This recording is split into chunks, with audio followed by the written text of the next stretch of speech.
നമസ്കാരം. എഡിറ്റേഴ്സ് അവറിലേക്ക് സ്വാഗതം. ധനകാര്യമന്ത്രി ഡോക്ടർ ടി.എം. തോമസ് ഐസക്കിന് മറുപടിയുമായി പ്രതിപക്ഷവും ബി.ജെ.പിയും രംഗത്ത്. ലക്ഷ്യം പിണറായി വിജയനാണെന്നും ലാവ്ലിൻ കേസ് ഒന്നുകൂടി ചർച്ച ചെയ്യപ്പെടണമെന്നാണ് ആഗ്രഹമെന്നും പ്രതിപക്ഷ നേതാവ് രമേശ് ചെന്നിത്തല പറഞ്ഞു. കിഫ്ബി കേരളം കണ്ട ഏറ്റവും വലിയ വെള്ളാനയാണെന്ന് ബി.ജെ.പി സംസ്ഥാന അധ്യക്ഷൻ കെ സുരേന്ദ്രനും ആരോപിച്ചു. കിഫ്ബി വിഷയത്തിൽ ധനകാര്യമന്ത്രി തോമസ് ഐസക്കിന് മറുപടിയുമായി പ്രതിപക്ഷ നേതാവ് രമേശ് ചെന്നിത്തലയും ബി.ജെ.പി സംസ്ഥാന അധ്യക്ഷൻ കെ സുരേന്ദ്രനുമാണ് രംഗത്തെത്തിയത്. ധനമന്ത്രി ബോധപൂർവ്വം വിവാദമുണ്ടാക്കാൻ ശ്രമിക്കുകയാണെന്നും ലക്ഷ്യം മുഖ്യമന്ത്രി പിണറായി വിജയനാണെന്നും പ്രതിപക്ഷ നേതാവ് രമേശ് ചെന്നിത്തല പറഞ്ഞു. ലാവ്ലിൻ കമ്പനിയുമായി എസ്എൻസി ലാവ്ലിനെ നയിക്കുന്ന കനേഡിയൻ ഫണ്ടിംഗ് ഏജൻസിയായ CDPQ ആണ് മസാല ബോണ്ട് വാങ്ങിയത്. അടിമുടി ദുരൂഹത നിറഞ്ഞ ഒരിടപാടായിരുന്നു ഇത്. 9.8% എന്ന കൊള്ളപ്പലിശയ്ക്ക് CDPQ മസാല ബോണ്ട് വാങ്ങി. ലാവ്ലിന്റെ കാര്യം അദ്ദേഹം പറഞ്ഞല്ലോ. അദ്ദേഹത്തിന്റെ ആവശ്യം അദ്ദേഹത്തിന്റെ ഉന്നം പിണറായി വിജയനാണ്. കിഫ്ബിയിലെ നിയമനങ്ങൾക്കെതിരെയും പ്രതിപക്ഷ നേതാവ് ആരോപണമുയർത്തി. കള്ളം കണ്ടുപിടിക്കപ്പെടുകയും അഴിയണുകയും ചെയ്യുമെന്ന് മനസ്സിലായപ്പോൾ ഉറഞ്ഞുതുള്ളുകയാണ് ഐസക് എന്നും ചെന്നിത്തല കൂട്ടിച്ചേർത്തു. ധനകാര്യമന്ത്രിയെ പോലെയുള്ള ഒരാൾക്ക് കാര്യങ്ങൾ അറിയാത്തത് കൊണ്ടല്ല, വളരെ ബോധപൂർവമായി സ്വർണ്ണക്കള്ളക്കടത്തും മുഖ്യമന്ത്രിയുടെ ഓഫീസിൽ നടന്ന അധോലോക പ്രവർത്തനങ്ങളും പാർട്ടി സെക്രട്ടറിയുടെ മകൻ നടത്തുന്ന മയക്കുമരുന്ന് കച്ചവടവും ഉൾപ്പെടെയുള്ള കാര്യങ്ങൾ മറച്ചുവെക്കാനും ശ്രദ്ധ തിരിക്കാനും വേണ്ടിയാണ് ശ്രീ ഐസക് ഇപ്പോൾ ഇല്ലാത്ത ഒരു വിവാദം കുത്തിപ്പൊക്കിയിരിക്കുന്നത്. കിഫ്ബി കേരളം കണ്ടിട്ടുള്ളതിൽ വെച്ച് ഏറ്റവും വലിയ വെള്ളാനയാണെന്ന ആരോപണമാണ് ബി.ജെ.പി സംസ്ഥാന അധ്യക്ഷൻ കെ സുരേന്ദ്രൻ ഉയർത്തിയത്. CNAG കണ്ടെത്തലുകളിൽ സർക്കാർ എന്തിനാണ് അന്വേഷണത്തെ ഭയക്കുന്നതെന്നും സുരേന്ദ്രൻ ചോദിച്ചു.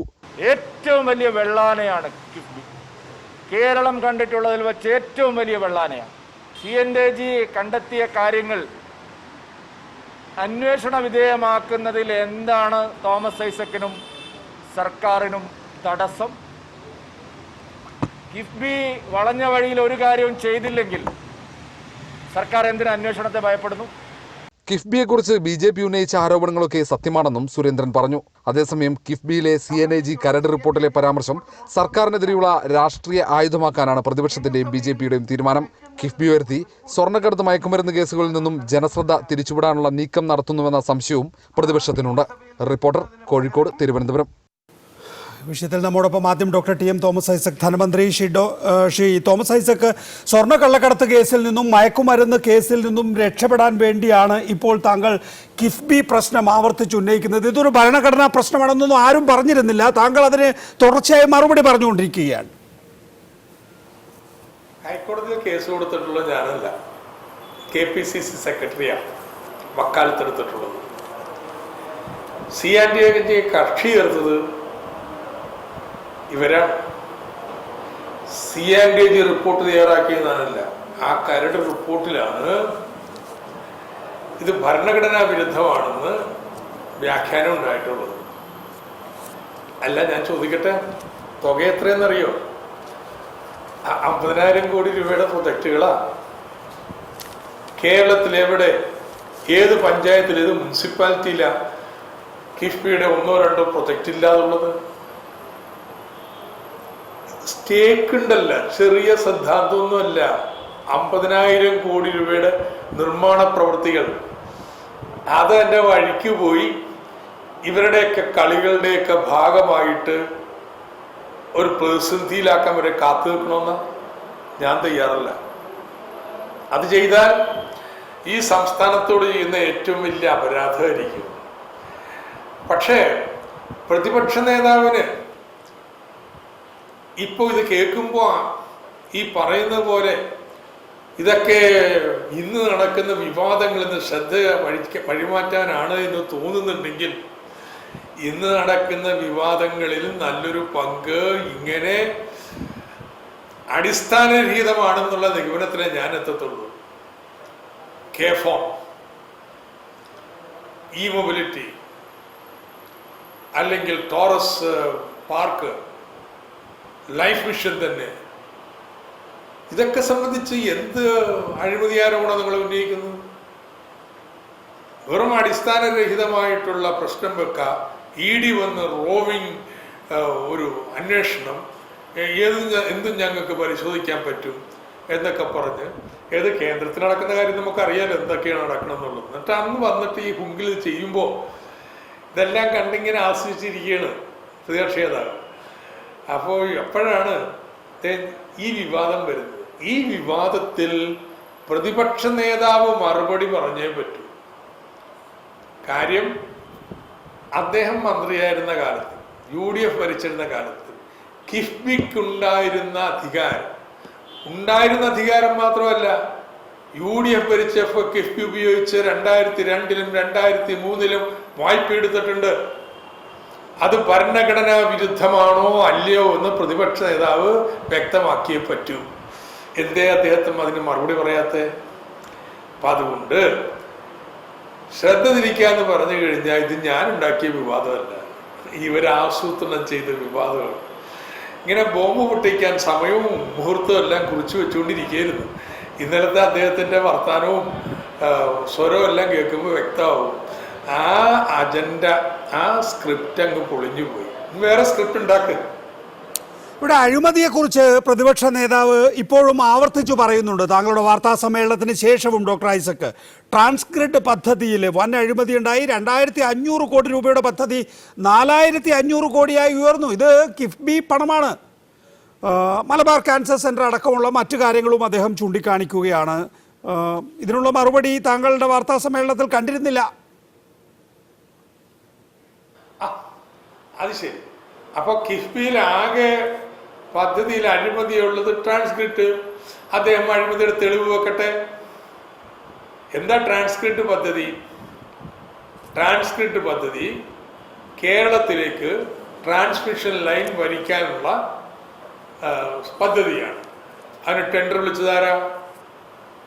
KSEB പോലും അല്ല, കേന്ദ്ര പൊതുമേഖലാ സ്ഥാപനം വഴിയാണ് ടെൻഡർ വിളിച്ചത്. അതിന്റെ നിയമങ്ങളും കാര്യങ്ങളും നോക്കി കൃത്യമായിട്ട് അംഗീകരിച്ചിട്ടുള്ളത്.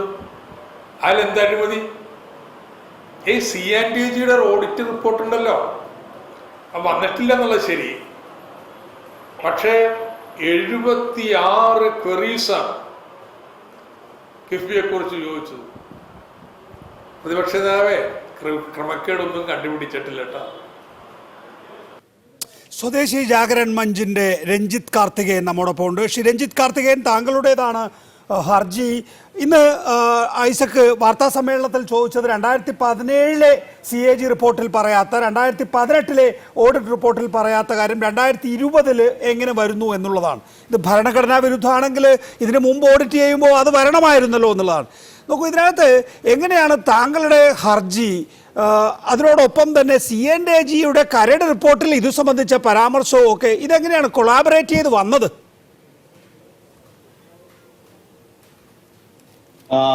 ഓണറബിൾ ഫൈനാൻസ് മിനിസ്റ്റർ പറഞ്ഞൊരു കാര്യത്തിൽ എനിക്കൊരു വ്യത്യസ്തമായിട്ടൊരു ഇത് പറയാനുള്ളത്, ഇത് കടമെടുക്കുന്നതിനെ പറ്റിയുള്ള ഒരു ഇഷ്യൂ അല്ല, വിദേശത്തു നിന്ന് കടമെടുക്കുന്ന ഇഷ്യൂ ആണ്.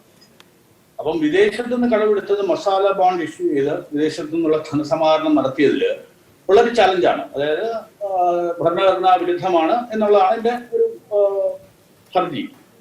അതിനകത്ത് പല റെസ്പോണ്ടൻസും ഉണ്ട്. ഒന്ന് യൂണിയൻ ഗവൺമെന്റ് ഉണ്ട്, റിസർവ് ബാങ്ക് ഓഫ് ഇന്ത്യ ഉണ്ട്, കേരള ഗവൺമെന്റ് ഉണ്ട്, കിഫ്ബി ഉണ്ട്, CNAG ഉണ്ട്, ലണ്ടൻ സ്റ്റോക്ക് എക്സ്ചേഞ്ച് ഉണ്ട്. അപ്പോ ഇതിനകത്ത് നാച്ചുറലി ഒരു പാർട്ടിയാണ്, റെസ്പോണ്ടന്റ് തന്നെയാണ് controller and auditor general of India. അവർക്ക് ഡെഫിനറ്റ് ആയിട്ടും ഇതിന്റെ ഒരു ഹർജിയുടെ കോപ്പി കിട്ടിയിട്ടുണ്ടാവും. അവരെനിക്ക് തോന്നുന്നു തിരിച്ച് അഫിഡവിറ്റ് ഫയൽ ചെയ്തിട്ടുണ്ടെന്ന് തോന്നുന്നു. നോക്കൂ, ഇവിടെ എങ്ങനെയാണ് വിദേശ ഫണ്ട് എടുക്കാൻ കഴിയുക എന്നത് സംബന്ധിച്ച് വ്യക്തമായ നിലപാട് ഡോക്ടർ TM തോമസ് ഐസക് ഇന്ന് കൊച്ചിയിൽ നടത്തിയ വാർത്താ സമ്മേളനത്തിൽ പറഞ്ഞത് താങ്കൾ കേട്ടില്ലേ? അദ്ദേഹം പറയുന്നത് ഒരു കോർപ്പറേറ്റ് സ്ഥാപനമാണ്, സർക്കാരിന്റെ കീഴിലുള്ള ഒരു കോർപ്പറേറ്റ് സ്ഥാപനമാണ്. ഇതിന് മസാല ബോണ്ട് വഴി പുറത്തു നിന്ന് കടമെടുക്കുന്നത് കൊണ്ട് യാതൊരു തകരാറുമില്ല. അങ്ങനെ നിരവധി സ്ഥാപനങ്ങൾ ഇന്ത്യയിൽ പുറത്തു നിന്ന് കടമെടുക്കുന്നുണ്ട്. എന്തിനാണ് കിഫ്ബിയെ മാത്രം കുറ്റം പറയുന്നത്? അതുകൊണ്ടാണ് അദ്ദേഹം പറഞ്ഞത് 2017-ലെയും 2018-ലെയും CNAG റിപ്പോർട്ടിൽ ഇല്ലാത്ത കാര്യം എങ്ങനെയാണ് 2020 വരിക എന്ന്. CNAG റിപ്പോർട്ട് താങ്കൾക്ക് ബാധകമല്ല. ഹർജി നൽകുന്നയാൾ CNAG റിപ്പോർട്ട് നോക്കിയിട്ടല്ല കൊടുക്കുന്നത്. ഞാൻ അത് വിടുന്നു. പക്ഷേ ഇത് പല സ്ഥാപനങ്ങളും ചെയ്യുന്ന കാര്യം കിഫ്ബിയും ചെയ്യുന്നു. പല കാര്യങ്ങളും ചെയ്യുന്ന ആളുകൾക്ക് അവരവരുടേതായ നിയമങ്ങളും അതിന് ബാധകമായിട്ടുള്ള നിയമങ്ങൾ അനുസരിച്ചാണ് ചെയ്യുന്നത്. കിഫ്ബി എന്ന് പറയുന്ന ഒരു കോർപ്പറേറ്റ് സ്ഥാപനമാണെന്ന് പല പ്രാവശ്യം പറഞ്ഞാൽ അതിനകത്ത് കോർപ്പറേറ്റ് സ്ഥാപനം ആകില്ല എന്നുള്ളതാണ് എന്റെ നിലപാട്. ഞാൻ പഠിച്ച നിയമം അനുസരിച്ച് അത് കോർപ്പറേറ്റ് സ്ഥാപനമല്ല, അതൊരു സബ് സോവറിൻ എൻറ്റിറ്റി ആണെന്നാണ് ഗവൺമെന്റ് പല പ്രാവശ്യം പറഞ്ഞിട്ടുള്ളത്.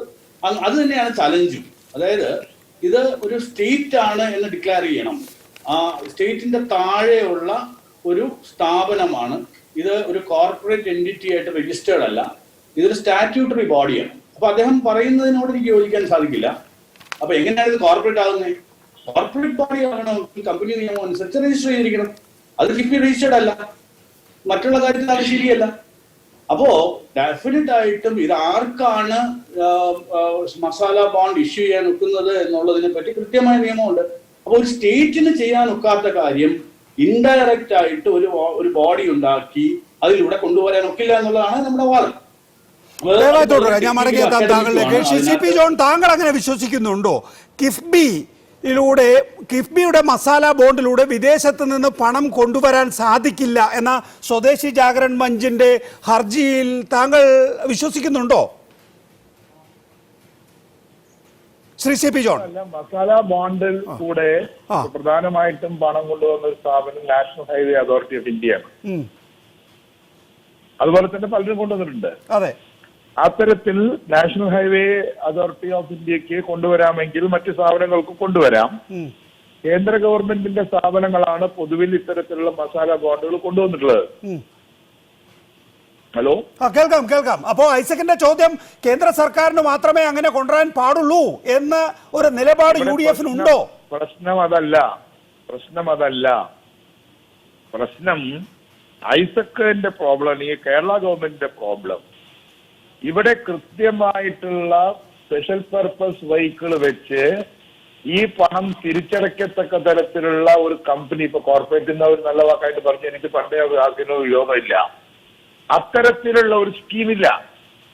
മറിച്ച് റെഗുലർ പ്ലാനിന്റെ, അതായത് ഗവൺമെന്റിന്റെ പബ്ലിക് അക്കൗണ്ടിൽ കടമെടുക്കുന്ന രീതിയെ മറികടക്കാൻ വേണ്ടി കിഫ്ബിയെ ഉപയോഗിക്കുമ്പോൾ അത് തിരിച്ചടയ്ക്കുന്നത് ടാക്സ് പേയ്മെന്റിന്റെ ഭാഗമായി ടാക്സിൽ നിന്നുള്ള വരുമാനത്തിൽ നിന്നാണ്. അങ്ങനെ ടാക്സിൽ നിന്ന് വരുമാനത്തിൽ നിന്ന് കൊടുക്കുകയും കിഫ്ബി ബോണ്ടിനെ അല്ലെങ്കിൽ കിഫ്ബിക്ക് പൊതുവിൽ ഗവൺമെന്റ് ഗ്യാരണ്ടി നിൽക്കുകയും ചെയ്യുമ്പോൾ CAGയുടെ പൂർണ്ണമായ പരിശോധനയ്ക്ക് വിധേയമാകണം. ഞാൻ കേരള ഗവൺമെന്റിന്റെ ആരെങ്കിലും ഉണ്ടെങ്കിൽ അവരോട് ഞാൻ ഉപദേശിക്കുന്നൊന്നുമില്ല. CAGയുടെ പരിശോധനയും അതുപോലെ തന്നെ ഓഡിറ്റും ഉണ്ട് എന്ന് പറഞ്ഞാൽ നിങ്ങൾക്ക് കൂടുതൽ പണം കിട്ടുകയാണ് ചെയ്യുക. നമുക്ക് യുഡിഎഫിന്റെ കാലത്ത് CNAG പരിശോധന സാധ്യമാകില്ല എന്ന് പറഞ്ഞ് doctor Alok she'll fund manager അയച്ച കത്തിന്ന് ഡോക്ടർ ഐസക് കൊച്ചിയിൽ പുറത്തുവിട്ടു. അതിന്റെ വാചകം വായിക്കണമെങ്കിൽ ഞാൻ വായിക്കാം. UDF LDF എന്നുള്ളതല്ല, UDFന്റെ കാലഘട്ടത്തിൽ കിഫ്ബി എന്നുള്ള കിഫ്ബി അങ്ങനെ ഒരു പേരുണ്ടെന്ന് ഒന്നാമത് മാത്രമേ ഉള്ളൂ. അന്നത്തെ കിഫ്ബിയിൽ നിന്നും വളരെ വ്യത്യസ്തമായി ഈ തരത്തിലുള്ള ഇൻഫ്രാസ്ട്രക്ചർ ഫണ്ട് ബോണ്ട് എന്നുള്ള രീതിയിലുള്ള കോൺസെപ്റ്റ് ഒന്ന് മാറി റെഗുലർ പ്ലാനിന്റെ വർക്കുകൾ, സ്കൂളുകൾ കെട്ടുക അല്ലെങ്കിൽ ആശുപത്രി കെട്ടുക, അതൊക്കെ നല്ല കാര്യങ്ങൾ തന്നെ.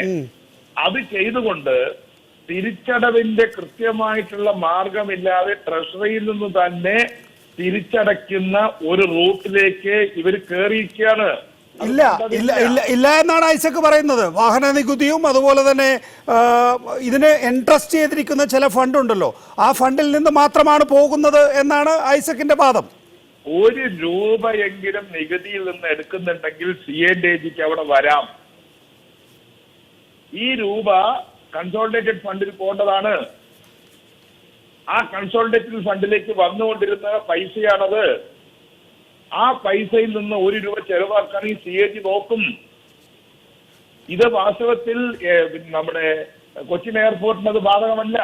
അല്ല, അങ്ങനെയാണെങ്കിൽ ശ്രീ CP ജോൺ നോക്കൂ, ഇതിപ്പോ CNAGക്ക് നോക്കാം എന്നാണെങ്കിൽ, ഓഡിറ്റ് ചെയ്യാം എന്നാണെങ്കിൽ 2017 CNAG റിപ്പോർട്ടിൽ ഇത് ആ നിലയിൽ പരാമർശിക്കപ്പെട്ടിട്ടില്ല, 2018 പരാമർശിക്കപ്പെട്ടിട്ടില്ല. ഇപ്പോൾ 2020 അത് പരാമർശിക്കപ്പെടുമ്പോൾ ഐസക് പറയുന്നത് ഇതിനകത്ത് രാഷ്ട്രീയ ഗൂഢാലോചനയുണ്ട് എന്നാണ്. ED കൊണ്ടുവന്നതുപോലെ CNAG കൊണ്ടുവരാനുള്ള ഒരു ആസൂത്രിത ശ്രമമുണ്ട് എന്ന ആക്ഷേപമാണ് അദ്ദേഹം ഉന്നയിക്കുന്നത്. എന്താണോ ED കാര്യത്തിൽ അദ്ദേഹം പറയുന്നത് അല്ലെങ്കിൽ ഗവൺമെന്റ് പറയുന്നത്, അതേപോലെ തന്നെ ഇവിടെ കോൺഗ്രസിന്റെ കൂടി പങ്കാളിത്തം, UDFന്റെ BJP മാത്രമല്ല UDFന്റെ കൂടി പങ്കാളിത്തം ആരോപണമായി ഉന്നയിക്കുന്നു. ഞാൻ CNAG അഡ്വക്കേറ്റ് അല്ല. CNAG എന്ന ഭരണഘടനാ സ്ഥാപനത്തെ ഐസക് പ്രത്യേകിച്ച് അംഗീകരിക്കേണ്ട എല്ലാ പൗരന്മാരും അംഗീകരിച്ചിട്ടുള്ളതാണ്. കോടതിയെ പോലെ ചില കോടതി വിധി നമുക്ക് എതിരായിരിക്കും, ചില കോടതി വിധി നമുക്ക് അനുകൂലമായിരിക്കും. ആ വിധിയെ വിമർശിക്കാം, പക്ഷെ കോടതി തന്നെ തെറ്റാണ്, അത് കേന്ദ്രത്തിന്റെ ഏജൻസിയാണ്, ഹൈക്കോടതികളെല്ലാം കേന്ദ്രത്തിന്റെ ഏജൻസിയാണ്, സുപ്രീം കോടതി എന്നൊക്കെ പ്രസംഗത്തിന് പറയാം. പക്ഷെ ധനകാര്യമന്ത്രിക്ക് പറയാൻ പറ്റില്ല. അങ്ങനെ പറയണമെങ്കിൽ, അങ്ങനെ പറയുന്നതിന് വിരോധമില്ല, ആ സ്ഥാനത്ത് രാജിവെക്കണം. അല്ല, ഇതിനകത്ത് എന്ത് ഓഡിറ്റിന്റെ കുറവാണ് ഉള്ളത് CP ജോൺ? നേരത്തെ ഐസക് പറയുന്നത് ആവശ്യമായിട്ടുള്ള എല്ലാ രേഖകളും നൽകിയിട്ടുണ്ട്. ഈ ഗവേണൻസ് ആയതുകൊണ്ട് തന്നെ ഫയൽ കാണുന്നതിനും വിശകലനം ചെയ്യുന്നതിനു വേണ്ടിയും പാസ്വേഡ് ചോദിച്ചു, ഞങ്ങൾ കൊടുത്തു എന്നുള്ളതാണ്. അപ്പോൾ CNAGയുടെ വിശകലനത്തെക്കാളും ഉപരിയായിട്ട് എന്തൊക്കെയാണോ നോക്കേണ്ടത് അതിന് നോക്കാനുള്ള എല്ലാ ഏർപ്പാടുകളും സംസ്ഥാന സർക്കാർ ചെയ്തു എന്നാണ് പറയുന്നത്. പിന്നെ 76 ഓഡിറ്റ് ക്വയറികൾ ഉണ്ടായിരുന്നു. ഞാൻ നന്നായി വാദിച്ചു എന്ന് പറയുന്നത് ഞാൻ പറഞ്ഞിട്ട് കാര്യമില്ല. വിധിയിൽ ജഡ്ജി പറയണം, അല്ലെങ്കിൽ അപ്പീൽ പോണം. ഞാനും നിങ്ങളൊക്കെ കേസ് നടത്തിയിട്ടില്ലേ? ആ കേസിൽ തോൽക്കുമ്പോ ഞാൻ വർത്താനം കണ്ട കാര്യമുള്ളൂ. അല്ലെ, അതാണ് ഞാനോ താങ്കളോ അല്ലെങ്കിൽ ഐസക്കോ ഇപ്പൊ വർത്താനം പറയുന്നതിൽ കാര്യമില്ലല്ലോ. അപ്പോൾ CNAG ആണിത് നോക്കാനുള്ള ഭരണഘടനാപരമായ ബാധ്യതയുള്ള സ്ഥാപനം. ഈ ഭരണഘടനാപരമായ ബാധ്യതയുള്ള സ്ഥാപനം 2017 2018 ഒന്നും നോക്കിയില്ല. എന്നാൽ 2020 നോക്കിക്കളയാമെന്ന് വിചാരിച്ചു എന്ന് തന്നെ ഇരിക്കട്ടെ. ഇതിന്റെ കരട് തയ്യാറാക്കുന്ന ഘട്ടത്തിൽ 76 ഓഡിറ്റ് ക്വയറി ഉണ്ടായിരുന്നു, ഓഡിറ്റ് വേളയുണ്ടായിരുന്നു, എക്സിറ്റ് വേളയുണ്ടായിരുന്നു. ഈ സമയത്തൊന്നും തന്നെ ഇത് ഭരണഘടനാ വിരുദ്ധമാണ്, നിങ്ങൾ എന്താണ് ഇത് ചെയ്യുന്നത്, എങ്ങനെയാണ് ഈ ഫണ്ട് പുറത്തുനിന്ന് വരുന്നത് എന്നെ സംബന്ധിച്ച് ഒരു കൊറിയും ഉണ്ടായില്ല. CAGയുടെ അങ്ങാടിയിൽ തോറ്റതിന് UDFനെ തല്ലാൻ വരണ്ട. നിങ്ങൾ CAGയുടെ കോടതിയിലും അങ്ങാടിയിലും നിങ്ങൾ തോറ്റ് നിങ്ങൾ അടി വാങ്ങിക്കുമ്പോൾ ഞങ്ങളെ കുറ്റപ്പെടുത്തുന്നത് നിങ്ങളല്ലേ ഭരണകക്ഷി. ഞങ്ങളെ ചെയ്യാനായിട്ട് ഞങ്ങൾ കേരളം ഭരിക്കുന്നില്ല, കേരളം ഭരിക്കുന്നില്ല. നിങ്ങൾ CNAGയുടെ അടുത്ത് അടി വാങ്ങിക്കുമ്പോൾ ഞങ്ങൾ എന്താ തൈരോടാൻ വരണോ? ഞാൻ ചോദിക്കട്ടെ, താങ്കൾ നേരത്തെ പറഞ്ഞല്ലോ CP ജോൺ, നമ്മളിപ്പോൾ 2500 കോടി രൂപ മസാല ബോണ്ട് വഴി വായ്പ എടുത്തു, ലണ്ടൻ സ്റ്റോക്ക് എക്സ്ചേഞ്ചിൽ പോയി മണിയടിച്ചു, ഒക്കെ ശരിയാണ്. ഇതേ നിലയിൽ തന്നെ കേന്ദ്ര ഉപരിതല ഗതാഗത മന്ത്രി അവിടെ പോയി മണിയടിക്കുകയും വായ്പ എടുക്കുകയും ചെയ്തിട്ടുണ്ട്. അതിന്മേലൊന്നുമില്ലാത്ത CNAG പരിശോധന കേരളത്തിലെ കിഫ്ബിയിൽ മാത്രം വേണമെന്ന് പറയുന്നതിന്റെ കാരണം എന്ത്? കാരണം വളരെ ലളിതമല്ലേ. അത് NHAI, ഞാൻ അതിനെ കുറിച്ച് സാമാന്യമായിട്ട് അറിയുന്ന ഒരാളാണ്, വലുതായിട്ട് അറിയില്ലെങ്കിലും. National highway authority of India, അത് സ്റ്റേറ്റ് ഗവൺമെന്റ് അല്ല, അത് ഗവൺമെന്റ് ഏജൻസി അല്ല, അത് സ്പെഷ്യൽ പർപ്പസ് വെഹിക്കിളിന്റെ സ്റ്റാറ്റസ് ഉണ്ട്. അതിനാണ് അവർ ടോൾ വെക്കുന്നത്, അതിനാണ് അവർ ഇത്തരത്തിലുള്ള ഇൻകം ഫ്ലോ കാണിക്കുന്നത്. ഇവിടെ കാണിക്കുന്ന എന്താണെന്നുണ്ടെങ്കിൽ ടാക്സിന്റെ ഫ്ലോ അങ്ങോട്ടൊന്നല്ലാതെ തിരിച്ചൊരു ഫ്ലോ കാണിക്കുന്നില്ല. കിഫ്ബി കാണിക്കുന്നത് ടാക്സ് ആണ്. ടാക്സ് അടച്ചിട്ട് ഞങ്ങൾ തീർക്കാമെന്നാണ് നമ്മുടെ അബ്രഹാം ഒരു വലിയ ഗ്രാഫ് കാണിച്ചിട്ട് പ്രചരിപ്പിക്കുന്നത്. കിഫ്ബിക്ക് വരുമാനമുണ്ട് എന്നാണ് ഐസക് അവകാശപ്പെടുന്നത്. പക്ഷേ എല്ലാ പദ്ധതികൾക്കും വരുമാനമുണ്ടെന്ന് അദ്ദേഹം പറയുന്നില്ല. പക്ഷേ മോട്ടോർ വാഹന നികുതിയും വാഹന നികുതിയുടെ പകുതി, അല്ലെ, മോട്ടോർ വാഹന നികുതിയുടെ പകുതിയും പെട്രോൾ സെസ്സും അതാണ് ഉപയോഗിക്കുന്നത്. അത് പലതരത്തിലുണ്ട്. എന്റെ പോയിന്റ്, ടാക്സിന്റെ പെരിനിയൽ ഫ്ലോ ഓഫ് ടാക്സ് സ്ഥിരമായി കിഫ്ബിയിലേക്ക് ഒഴുകുന്നു. NHAIലേക്ക് അങ്ങനെ ഒഴുകുന്നില്ല. ഗവൺമെന്റ് ഓഫ് ഇന്ത്യയുടെ അത് ഗ്രാന്റുകളായിട്ടാണ് വരുന്നത്, അല്ലെങ്കിൽ പ്ലാൻ ഫണ്ടായിട്ട് വരുന്നത്. ഇത് ടാക്സിന്റെ ഒരു ചെറിയ അംശമാണെങ്കിലും പെരിനിയലായിട്ട് പോകുന്ന ഒരു കമ്പനി, ആ കമ്പനിയുടെ ഇൻകം കാണിക്കുന്നില്ല, മറ്റ് ഇൻകങ്ങളൊന്നും കാണിക്കുന്നില്ല. എന്താണ് ഈ പറയുന്ന കിഫ്ബിയുടെ റെഗുലർ ഇൻകം? എന്താണ്? ടെൽമി. റെഗുലർ ഇൻകം ഇന്ന് ഐസക് ചൂണ്ടിക്കാണിച്ചത് ഞാൻ ഓർമ്മയിൽ നിന്ന് എടുത്തു പറയുകയാണ്. ഇവിടെ സ്ഥലം വിറ്റതുമായി ബന്ധപ്പെട്ട ഒരു വരുമാനം അദ്ദേഹം ചൂണ്ടിക്കാണിക്കുകയുണ്ടായി. ഏതെങ്കിലും ഒരു റെഗുലർ വരുമാനമായിട്ട് അതിനെ കാണാനാകില്ല. എന്തായാലും റെഗുലർ വരുമാനം എന്തായാലും മോട്ടോർ വാഹന നികുതിയും പെട്രോൾ സെസ്സുമാണ്. ദയവായി തുടരുക. ശ്രീ നൌഷാദ്, ശ്രീ CP ജോൺ പറയുന്ന കാര്യം ഇത്രയേ ഉള്ളൂ.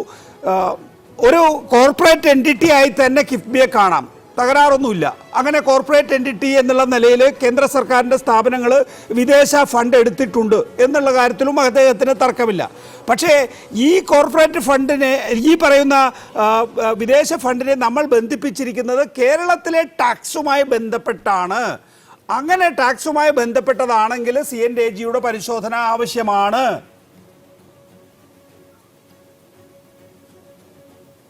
നികേഷ്, CAG-യുടെ പരിശോധന നടത്തിയത്, CAG പരിശോധന നടത്തിയത് കൊണ്ടാണല്ലോ ഈ റിപ്പോർട്ട് വന്നത്.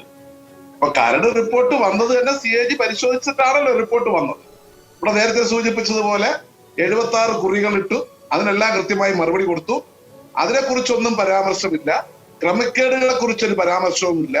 വളരെ കൃത്യമായി ധനകാര്യമന്ത്രി ചോദിച്ചതിന് ഉത്തരം പറയുക. അത് പ്രതിപക്ഷ നേതാവിനോടും ചോദിച്ചു. ഇത് ഭരണഘടനാ വിരുദ്ധമാണ് എന്ന് എഴുതി വെച്ചത് ശരിയാണോ എന്ന്. അതാണ് പ്രസക്തമായ കാര്യം.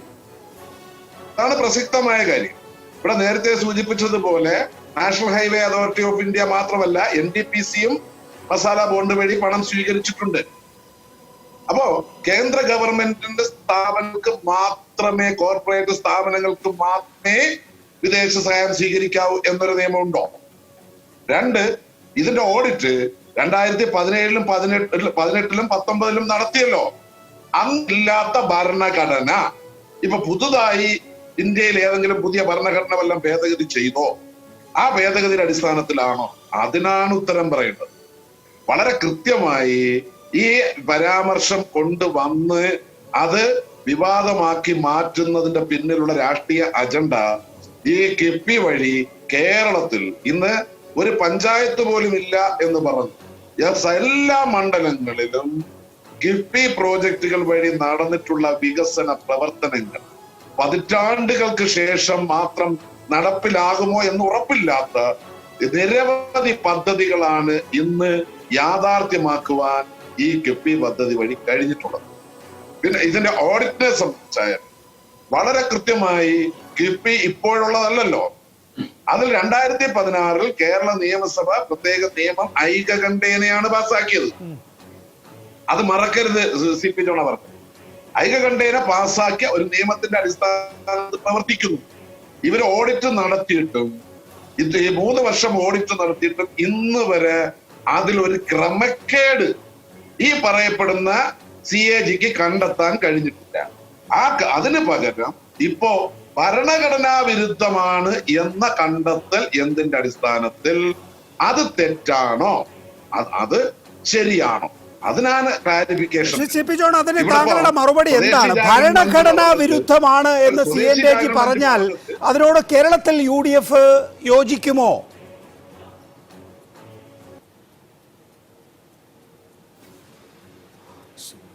ശ്രീ രഞ്ജിത്ത് കാർത്തികേയൻ, എൻ്റെ ആദ്യത്തെ ചോദ്യം ഇപ്പോഴും പ്രധാനപ്പെട്ടതാണ് എന്ന് ഞാൻ കരുതുന്നു. താങ്കളുടെ ഹർജിയും CAG-യുടെ കരടും എങ്ങനെയാണ് ഒരേ സമയം, അതിന്റെ ടൈമിംഗ് എങ്ങനെയാണ് ഒരേപോലെ ആയത്, ഒരേ സമയത്തായത്?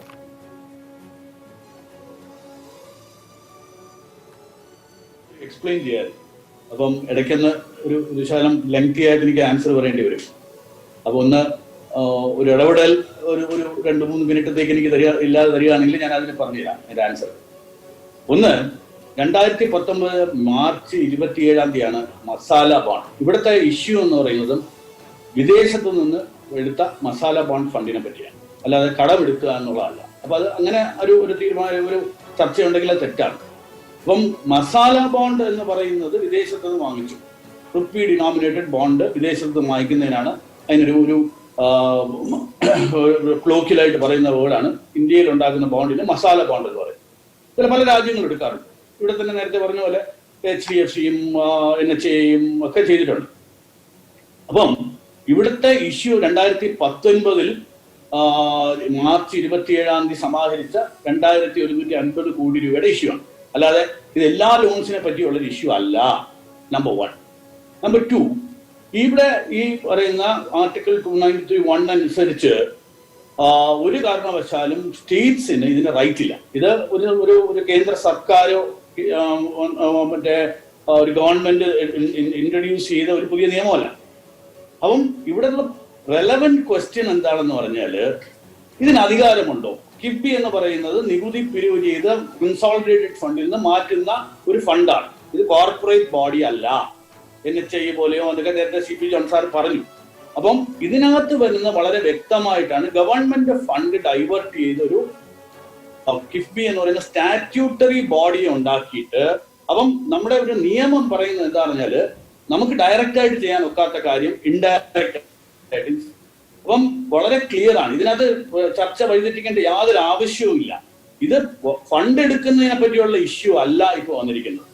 ഫണ്ട് എടുക്കുന്നത് ഒന്നാണെങ്കിൽ അതിന് സ്റ്റേറ്റിന് അധികാരമില്ല.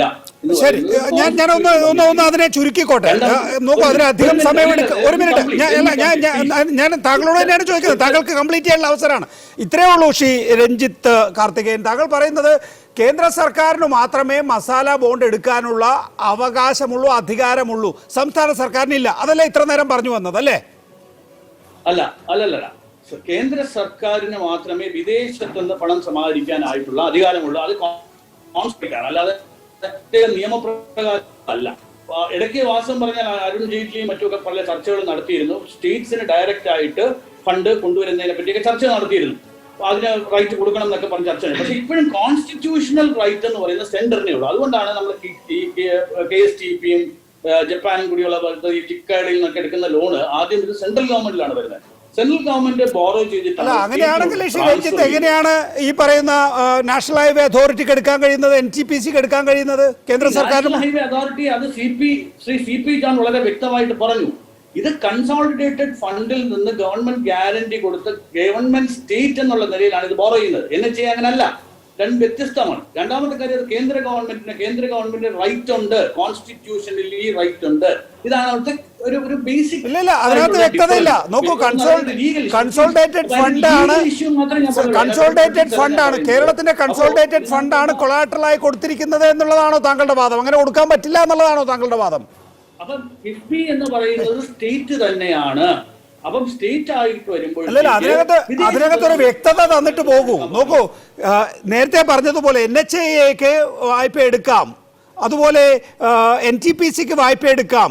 കേരള സർക്കാരിന്റെ കീഴിലുള്ള കിഫ്ബി എന്ന ഒരു കോർപ്പറേറ്റ് എൻറ്റിറ്റിക്ക് കോർപ്പറേറ്റ് എൻറ്റിറ്റി അല്ല, അതാണ് കോർപ്പറേറ്റ് എൻറ്റിറ്റി ആണെന്ന് സർക്കാർ പറയുന്നു. അല്ലെന്ന് എങ്ങനെയാണ് താങ്കൾ പറയുക? കോർപ്പറേറ്റ് എൻറ്റിറ്റി എന്ന് പറഞ്ഞാൽ അത് കോർപ്പറേറ്റ് എൻറ്റിറ്റി ആകില്ല. അത് ആദ്യം മനസ്സിലാക്കൂ. ഇതൊരു സ്റ്റാറ്റ്യൂട്ടറി ബോഡിയാണ്. കിഫ്ബി എന്ന് പറയുന്ന ആക്ട് പ്രകാരം ഉണ്ടാക്കിയ സ്റ്റാറ്റ്യൂട്ടറി ബോഡിയാണ്. അപ്പൊ അതിനെ എങ്ങനെയാണ് നമ്മൾ കോർപ്പറേറ്റ് എന്ന് പറയുന്നത്? കോർപ്പറേറ്റ് എന്ന് പറയുന്നത് കമ്പനി നിയമം അനുസരിച്ച് രജിസ്റ്റർ ചെയ്യുന്നതിനാണ് കോർപ്പറേറ്റ് ബോഡി എന്ന് പറയുന്നത്. അത് ഗവൺമെന്റ് കമ്പനി ആകാം, ഗവൺമെന്റിന് 100% ഷെയർസ് ആകാം. ഇപ്പൊ KSIDC ഇതിന് മസാല ബോണ്ട് ഇഷ്യൂ ചെയ്തിരുന്ന പ്രോബ്ലം ഇല്ല. അപ്പൊ ഇതിനകത്ത് ഇഷ്യൂ എവിടെ എന്നുള്ളത് മനസ്സിലാക്കാൻ നമ്മൾ ചർച്ച ചെയ്തിട്ട് കാര്യമില്ല. എനിക്ക് പറയാനുള്ളത് സ്റ്റാറ്റ്യൂട്ടറി ബോഡി എന്ന് പറയുന്ന നോക്കൂ സ്റ്റാറ്റ്യൂട്ടറി ബോഡി എന്ന് പറയുമ്പോൾ അതെങ്ങനെയാണ് കിഫ്ബി എങ്ങനെയാണ് സ്റ്റാറ്റ്യൂട്ടറി ബോഡി ആകാം? ആ ടേമിന്റെ ഒരു വ്യാഖ്യാനം എന്താണ്? സ്റ്റാറ്റ്യൂട്ടറി ബോഡി ആക്ട് പ്രകാരം ഉണ്ടാക്കിയതാണ്. കിഫ്ബി ആക്ട് എന്ന് പറയുന്ന നൗഷാദ് അടങ്ങുന്ന നിയമസഭയിലെ കിഫ്ബി ആക്ട് പാസ്സാക്കിയത് അത് ഒരു സ്റ്റാറ്റ്യൂട്ടറി ബോഡിയാണ്, ഒരു കോർപ്പറേറ്റ് എൻറ്റിറ്റി അല്ല എന്നാണ് ഇപ്പോൾ ശ്രീ രഞ്ജിത്ത് കാർത്തികേയൻ പറയുന്നത്. താങ്കളുടെ വാദം എന്താണ് ശ്രീ നൗഷാദ്?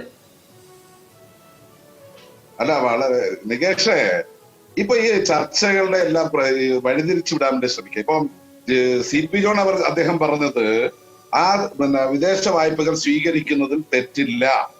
ഇദ്ദേഹം പറയുന്നത്, ശ്രീ രഞ്ജിത്ത് അദ്ദേഹം പറയുന്നത് കിഫ്ബി തെറ്റല്ല. അതെ, കിഫ്ബിയിൽ തെറ്റില്ല.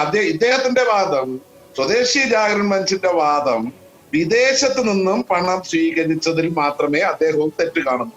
ക്ലിയർ അല്ലേ നികേഷേ? അപ്പൊ എന്റെ ചോദ്യം, 2019 മാർച്ച്, ഇത് 2020 നവംബർ, ഇതുവരെ താങ്കൾ എവിടെ ആയിരുന്നു? അതോ അറിവില്ലായ്മ കൊണ്ട് വൈകിപ്പോയതാണ്? അല്ലല്ല, ശ്രീ രഞ്ജിത്ത് കാർത്തികേയന്റെ മൂന്നാമത്തെ ഹർജിയാണിത്. നേരത്തെ കോടതിയുടെ അനുമതിയോടുകൂടി അപേക്ഷ പിൻവലിക്കുകയാണ് ചെയ്തത്. അത്തരം വിശദാംശങ്ങൾ കൂടി ഉണ്ട് അതിനകത്ത്. അല്ല, എന്തിനാണ് ഞാൻ ചോദിക്കുന്നത്, അത് പിൻവലിച്ചത് എന്തിന്, ഇപ്പൊ നൽകിയത് എന്ത്? അതിന് കൊളാട്രലായി എന്താണ് കൊടുത്തിരിക്കുന്നതെന്നൊക്കെ അറിയാൻ വേണ്ടിയാണ് നേരത്തെ രഞ്ജിത്ത് അത് വിശദീകരിച്ചിട്ടുള്ളത്. നികേഷെ പറഞ്ഞു തീർക്കട്ടെ. ഇവിടെ യഥാർത്ഥ പ്രശ്നം എന്തെന്ന് ചോദിച്ചാൽ ഈ പറഞ്ഞതൊന്നുമല്ല. പ്രതിപക്ഷ നേതാവ് പറഞ്ഞ വർത്തമാനം കേട്ടില്ലേ? എന്തൊരു പരിഹാസ്യമായ വർത്തമാനമാണ് പ്രതിപക്ഷ നേതാവ് പറഞ്ഞത്. ധനകാര്യമന്ത്രി ചോദിച്ചതിനൊന്നും അദ്ദേഹം മറുപടി പറഞ്ഞു. അല്ലല്ല, ഞാനിപ്പോ ചോദിക്കുന്നത് രഞ്ജിത്ത് എത്തിയിരിക്കുന്ന ഒരു പോയിന്റിലാണ് താങ്കൾ അടക്കമുള്ള നിയമസഭ 2016 പാസാക്കിയ ഒരു നിയമം. രഞ്ജിത്ത് പറയുന്നത് ഇതൊരു സ്റ്റാറ്റ്യൂട്ടറി എൻറ്റിറ്റിയാണ്, ഇതൊരു കോർപ്പറേറ്റ് എൻറ്റിറ്റി അല്ല എന്നുള്ളതാണ്. ഐസക് പറയുന്നത് ഇതൊരു കോർപ്പറേറ്റ് എൻറ്റിറ്റി ആണെന്നാണ്. രഞ്ജിത്ത് ഹർജിക്കാരൻ പറയുന്നത് അതൊരു സ്റ്റാറ്റ്യൂട്ടറി എൻറ്റിറ്റി എന്ന്. അല്ല, കോടതിയിൽ ഇതൊരു കോർപ്പറേറ്റ് സ്ഥാപനം തന്നെയാണെന്നാണ് സർക്കാരിന്റെ വാദവും നിലപാട്. ക്ലിയർ അല്ലേ? അതിന് വ്യത്യസ്തമായി അദ്ദേഹം കോടതിയിൽ പോയി. കോടതി പറഞ്ഞോട്ടെ, ഞങ്ങൾ കോടതിയെ മാനിക്കുന്നവർ തന്നെയാണ്. പക്ഷെ ഇവിടെ ചർച്ച ചെയ്യപ്പെടാത്ത പോകുന്ന ഒരു പ്രശ്നം എന്താ? ഈ കിഫ്ബി പ്രോജക്റ്റുകൾ വഴി കേരളത്തിലുണ്ടായ വികസന നേട്ടം. അല്ല, അതൊക്കെ വേറെ കാര്യം. അത് ആ ഉമ്മാക്കിയൊന്നും കാണിക്കല്ലേ. നോക്കൂ, നമ്മൾ നിയമപരമായിട്ടാണോ കാര്യങ്ങൾ ചെയ്യുന്നത് എന്നുള്ള പരിശോധനയാണല്ലോ ശ്രീ എം നൗഷാദ് ഇപ്പോൾ നടത്തുന്നത്. ശ്രീ രഞ്ജിത്ത് കാർത്തികേയൻ, നോക്കൂ, ഒരു മിനിറ്റ് ശ്രീ നൗഷാദ്, ഞാൻ അതിനകത്തൊരു ക്ലാരിറ്റിക്ക് വേണ്ടിയിട്ടാണ് ഞാൻ രഞ്ജിത്തിൽ നിന്ന് താങ്കളിലേക്ക് വന്നത്. രഞ്ജിത്തിനോട് അത് പൂർണ്ണമാക്കട്ടെ. രഞ്ജിത്തിനോട് 3-4 മിനിറ്റ് ഒക്കെ ചോദിച്ചിരുന്നു. ശ്രീ രഞ്ജിത്ത്, വരാം ശ്രീ നൗഷാദ്, വരാം ശ്രീ രഞ്ജിത്ത് കാർത്തികേയൻ. നോക്കൂ, എന്റെ ചോദ്യം പക്ഷെ അതൊന്നും ആയിരുന്നില്ല. എങ്ങനെയാണ് കേന്ദ്ര സർക്കാരിന്റെ CAG എന്ന സ്ഥാപനം ഇതിൽ ഭരണഘടനാ വിരുദ്ധമാണ് എന്ന് കരട് റിപ്പോർട്ട് എഴുതുന്ന സമയത്ത് തന്നെ താങ്കൾ ഒരു ഹർജിയുമായി ഹൈക്കോടതിയിൽ പോയത്? അതും ഹിന്ദു സ്വദേശി ജാഗരൺ മഞ്ചിന്റെ തന്നെ ഒരു പ്രവർത്തകനായ താങ്കൾക്ക് പോകാൻ കഴിയണമെങ്കിൽ സ്വാഭാവികമായിട്ടൊരു കൊളാബറേഷൻ അവിടെ ഫീൽ ചെയ്യുന്നു.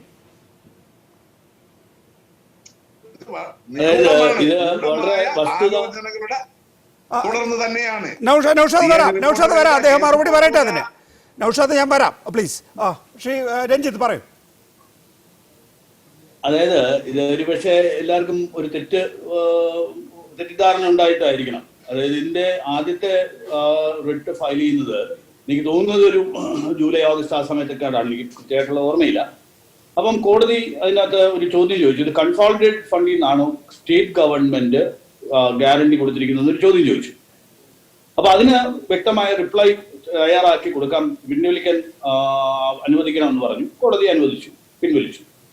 രണ്ടാമത് അതിനെ കൂടുതൽ റിസർച്ച് ചെയ്തിട്ട് അതിനകത്തുള്ള ഈ കൺസോളിഡേറ്റഡ് ഫണ്ടിൽ നിന്ന് എങ്ങനെയാണ് ഇതിന്റെ ഫണ്ട് വരുന്നത്, അതിന്റെ ഗ്യാരണ്ടി വരുന്നത് കൺസോളിഡേറ്റഡ് ഫണ്ടിൽ നിന്ന് തന്നെയാണെന്നും പറഞ്ഞിട്ട് രണ്ടാമത് ഒരു റിട്ട് എനിക്ക് തോന്നുന്നത് ഡിസംബർ 2019 ഫയൽ ചെയ്തത്.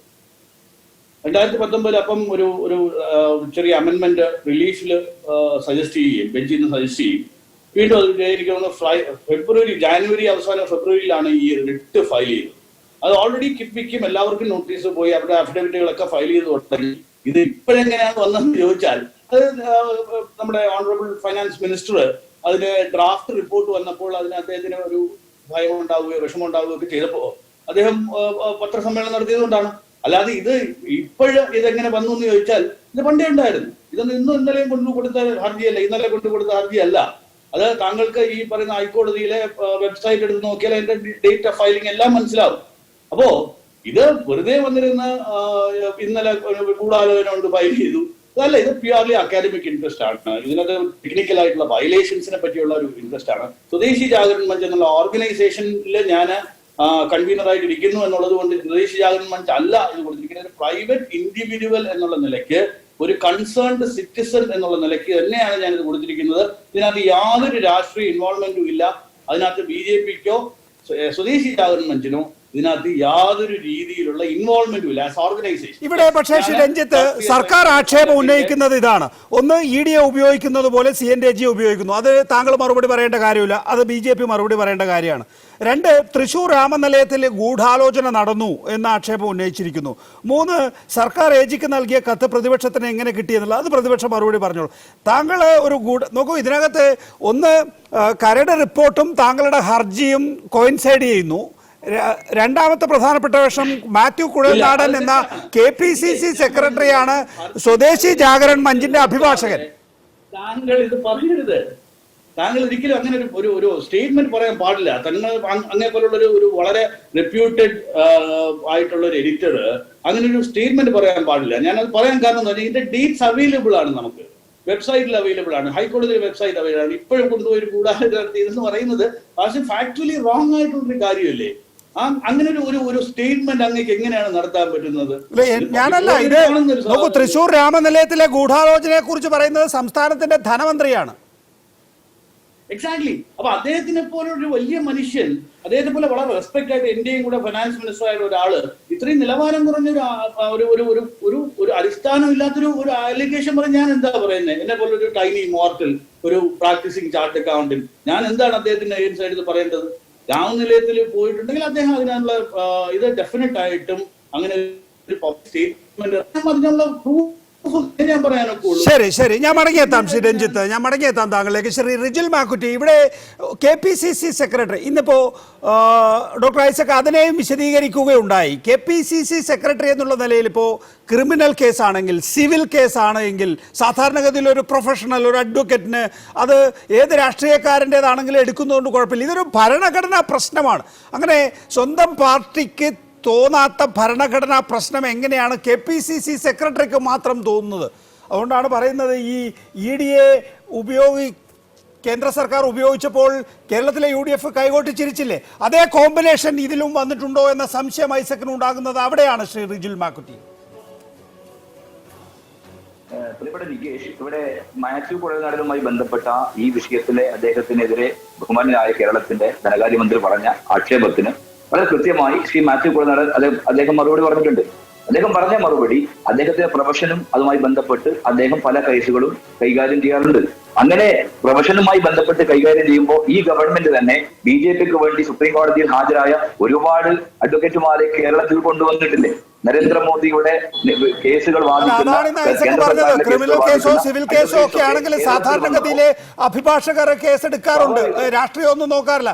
ഇത് ഭരണഘടനാ പ്രശ്നമാണ്. ഭരണഘടനാ പ്രശ്നത്തിൽ സ്വന്തം പാർട്ടിക്ക് ഇല്ലാത്ത അഭിപ്രായം എങ്ങനെയാണ് KPCC സെക്രട്ടറിക്ക് ഉണ്ടാകുന്നത്? അദ്ദേഹം വളരെ വ്യക്തമായി പറഞ്ഞിട്ടുണ്ട്, എന്റെ പ്രൊഫഷനുമായി ബന്ധപ്പെട്ട് ഞാൻ പല കാര്യങ്ങളും കൈകാര്യം ചെയ്യാറുണ്ട്, അതുമായി ബന്ധപ്പെട്ടാണ് ഈ കേസ് എടുത്തിട്ടുള്ളത് എന്ന് അദ്ദേഹം പറഞ്ഞിട്ടുണ്ടല്ലോ. അദ്ദേഹം തന്നെ FBയിൽ പറഞ്ഞിട്ടുണ്ട്, അദ്ദേഹത്തിന്റെ വാർത്താ സമ്മേളനത്തിൽ നമ്മൾ കണ്ടിട്ടുണ്ട്. അപ്പൊ അതുമായി ബന്ധപ്പെട്ട് ആ കേസ് എടുത്തുകൊണ്ടല്ല ഇതിനകത്ത് വലിയ വിഷയം. ഇതിനകത്ത് വലിയ തട്ടിപ്പ് നടന്നുവെന്നും CNAGയെ പോലുള്ള ഒരു ഭരണഘടനാ സ്ഥാപനം ഈ കേരളത്തിലെ ഗവൺമെന്റുമായി ബന്ധപ്പെട്ട ഒരു ഏജൻസി നടപ്പാക്കിയിട്ടുള്ള ഫണ്ടിന്റെ ചെലവഴിച്ചതിനെ കുറിച്ച് അന്വേഷിക്കുമായി ബന്ധപ്പെട്ട കാര്യങ്ങൾ ഇവിടെ പുറത്തു വരുന്നത് എന്തിനാണ് ഇത്ര വലിയ പ്രതിഷേധമായി? എനിക്ക് ഐസക് ഇപ്പോൾ തിരിച്ചു വന്നിട്ടുണ്ട്. ഡോക്ടർ ഐസക്, പൊതുവായ ചില ചോദ്യങ്ങൾ ഇന്നുണ്ടായിട്ടുണ്ട്. ആ ചോദ്യങ്ങൾക്കാണ് താങ്കൾ വളരെ പെട്ടെന്ന് മറുപടി പറയേണ്ടത്. ഒന്ന്, CNAGക്കെതിരെ താങ്കൾ ചന്ദ്രഹാസം ഇളക്കുന്നതിന്റെ കാരണം എന്താണ് എന്ന് BJPയുടെ സംസ്ഥാന അധ്യക്ഷൻ ശ്രീ K. സുരേന്ദ്രന് മനസ്സിലാകുന്നില്ല. ഇന്ത്യയിലാണ് കേരളം, കമ്മ്യൂണിസ്റ്റ് രാജ്യമല്ല കേരളം എന്ന ഓർമ്മപ്പെടുത്തൽ നൽകുകയാണ്. ഓർമ്മപ്പെടുത്തലാണ് ശ്രീ K. സുരേന്ദ്രന്റെ ഭാഗത്തു നിന്നുണ്ടാകുന്നത് എന്ന് താങ്കൾ ശ്രദ്ധിച്ചിട്ടുണ്ടാകും. K. സുരേന്ദ്രൻ എന്താ വിചാരിച്ചേ? എന്താ മൂക്കിപ്പിടിയൊരു ഒക്കെ മാറ്റാൻ പറ്റുമെന്ന്? വെറുതെ വരട്ടില്ല സുരേന്ദ്ര. ഇവിടെ കേരളത്തിനൊരു പാരമ്പര്യമുണ്ട് കേട്ടോ. ഇങ്ങനെയുള്ള നിങ്ങളുടെ BJPയുടെ ഭീഷണിക്ക് മുമ്പിലൊന്നും തലകുനിക്കാൻ തീരുമാനിച്ചിട്ടില്ല. അങ്ങനെ പല സംസ്ഥാനങ്ങളും ഇന്ത്യയിലുണ്ടാവും.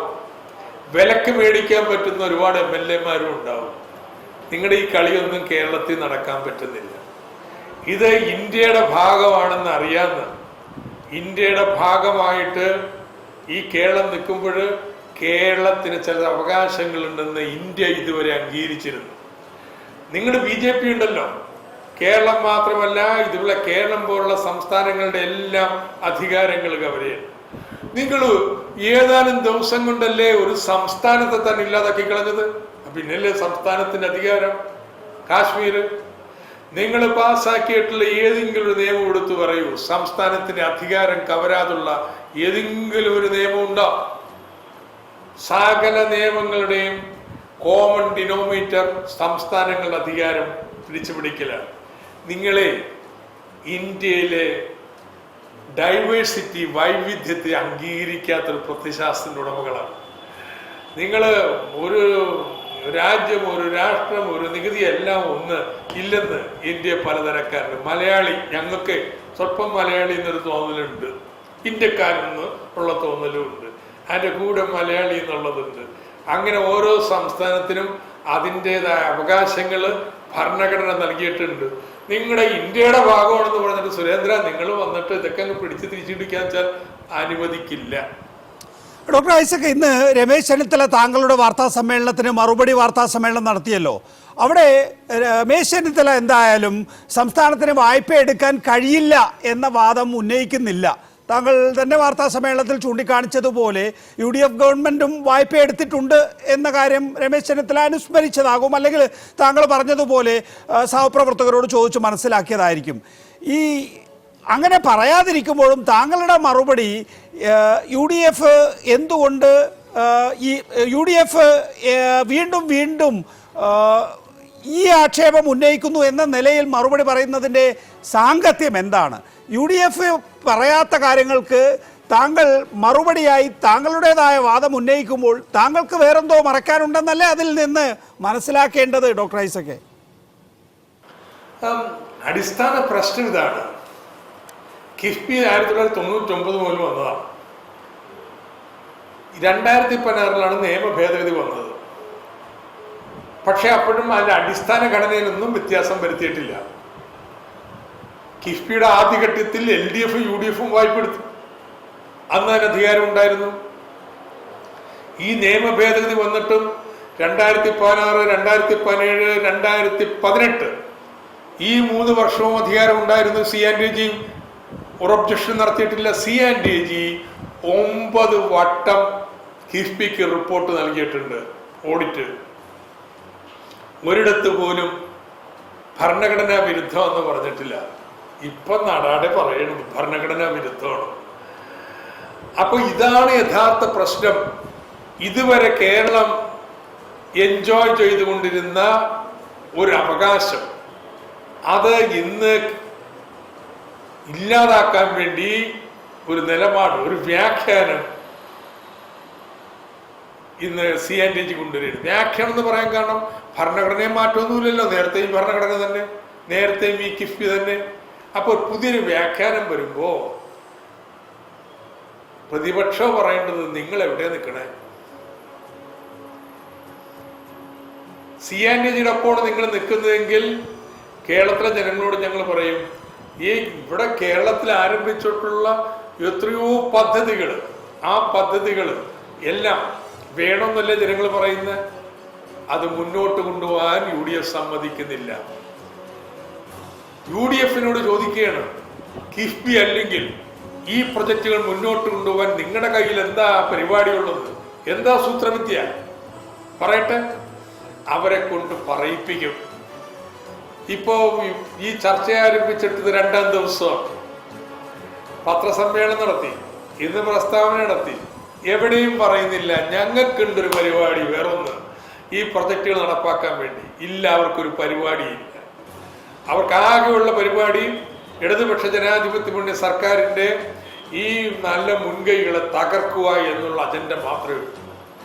ഡോക്ടർ ഐസക്, അല്പം മുമ്പ് CP ജോൺ പറയുകയുണ്ടായി, നികുതിയുമായി ഇതിനെ ബന്ധപ്പെടുത്തിയത് കൊണ്ട് അതിനകത്ത് C&AGയുടെ പരിശോധന ആവശ്യമാണോ എന്ന്. അതിനൊരു കൃത്യമായ മറുപടി വേണ്ടേ? കൃത്യമായിട്ട് ഓഡിറ്റിംഗ് പലതരത്തിലുണ്ട്. ഒന്ന്, ഒരു കമ്പനിയുടെ ഓഡിറ്ററായിട്ട് ഒരാളെ നിശ്ചയിക്കുക വെച്ചാൽ ആ ഓഡിറ്ററാണ് കമ്പനിക്ക് കണക്കുകൾ സംബന്ധിച്ച് പല ആവശ്യങ്ങളുണ്ടാവുമല്ലോ. സർട്ടിഫിക്കറ്റ് നൽകണമെങ്കിൽ സർട്ടിഫൈ ചെയ്യുന്നവർ. ഇപ്പൊ കിഫ്ബി കഴിഞ്ഞ മാസം ഫിച്ച് റേറ്റിംഗ് വന്നു.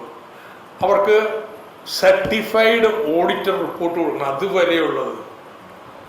അപ്പോൾ ആ കമ്പനിക്ക് ഇതൊക്കെ പെട്ടെന്ന് ചെയ്യാൻ പറ്റുന്ന സ്റ്റാറ്റ്യൂട്ടറി ഓഡിറ്റർ വേണം. ആ സ്റ്റാറ്റ്യൂട്ടറി ഓഡിറ്റർ കിഫ്ബി നിയമത്തിൽ പറഞ്ഞിട്ടുണ്ട്, അത് പ്രകാരം വെക്കുന്നു. C&AGയുടെ ആവശ്യം ഞങ്ങളെ അങ്ങനെ വെക്കണമെന്നാണ്. നിങ്ങൾ അങ്ങനെ വെച്ചാൽ ഞങ്ങളുടെ ബിസിനസ് നടക്കത്തില്ല എന്ന് ഈ സർക്കാർ മാത്രമല്ല പറഞ്ഞത്, UDF സർക്കാരും ഇങ്ങനെ നിലപാടെടുത്തത്. ഞാനിന്ന് പത്രസമ്മേളനത്തിൽ 2006 ജനുവരി മാസത്തിൽ UDF സർക്കാരിനോട് AG ആവശ്യപ്പെട്ടതും അതിന് കൊടുത്ത മറുപടിയുണ്ട്. ഇന്ന് കൊടുത്ത മറുപടി തന്നെ അന്നും കൊടുത്തത്. പറ്റത്തില്ല, സ്റ്റാറ്റ്യൂട്ടറി ഓഡിറ്റർ വേറെയാണ്, അത് ഞങ്ങൾ നിയമപ്രകാരം നിശ്ചയിച്ചിട്ടുണ്ട്. പക്ഷേ AGക്ക് എന്ത് എൻക്വയറി വേണമെങ്കിൽ നടത്താം. ഇതേ ഇപ്പോഴും പറഞ്ഞിട്ടുള്ളൂ. ഓഡിറ്റ് വേണ്ടെന്നല്ല പറഞ്ഞിട്ടുള്ളത്.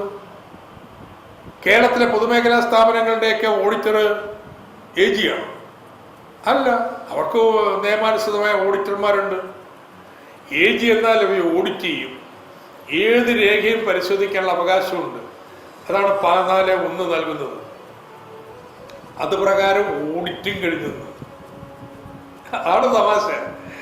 ഓഡിറ്റിംഗ് അനുവദിക്കുന്നതെന്ന് പറയുമ്പോൾ 8 മാസക്കാലം നീണ്ടുനിന്ന വിശദമായ ഓഡിറ്റ്, സമഗ്രമായ ഓഡിറ്റ് നടത്തി. ആ ഓഡിറ്റ് നടത്താൻ വേണ്ടി രേഖകൾ ചോദിച്ചു കൊടുക്കുകയല്ല, ഞങ്ങളുടെ കമ്പ്യൂട്ടറിന്റെ പാസ്വേഡ് അങ്ങ് കൊടുത്തു, ഇഷ്ടമുള്ളത് നോക്കിക്കോ. കിഫ്ബിയിലുള്ള മുഴുവൻ ട്രാൻസാക്ഷൻസും ഓൺലൈനാണ്, പേപ്പർലെസ് ഓഫീസാണ്. നല്ല പേപ്പർ വന്നാൽ അപ്പം തന്നെ അത് സ്കാൻ ചെയ്ത് ഈ ഫയലാണ് അത് എഴുതി കൊടുത്തുന്നത്. അങ്ങനെ പരിശോധിച്ച് 76 സംശയങ്ങൾ ഏജ് ഉന്നയിച്ചു. 76 മറുപടി കൊടുത്തു. ഓഡിറ്റും തീർന്നു. അതിനൊരു ക്രമക്കേടും കണ്ടെത്തിയില്ല. പക്ഷെ അപ്പോഴാണ് ഭരണഘടന വീണ്ടും വിചാരം ഏജിക്ക് വന്നിരിക്കുന്നത്.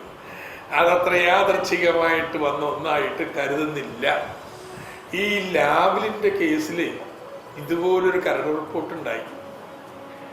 674 കോടി രൂപ 374 ഒരു ഗുണവും സംസ്ഥാനത്തിന് കിട്ടിയില്ല ചെലവാക്കിയിട്ട്.